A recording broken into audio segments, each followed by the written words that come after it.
money attracts money. That's what I believe. I never called it a coincidence because I feel like that's life. Like, I actually knew I was gonna be a millionaire. Like, I actually grounded and prepared to be a millionaire. So eventually I became a millionaire.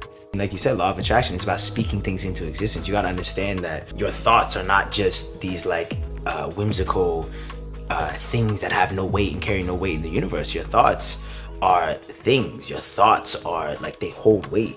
And there's a big pool of energy in the universe that if you connect, everyone's actually connected to it. You know what I'm saying? We're just the universe experiencing ourselves. But when you really tune into that ideology that, yo, my thoughts do turn into something. If I believe in it and I put the right energy behind it, you can really make what you want to have happen. Well, I'm into the law of attraction. You know, I'm into creating, manifesting everything, and just making sure you got that spiritual foundation, man. So, you know, I definitely had a life coach. I had those books I always read.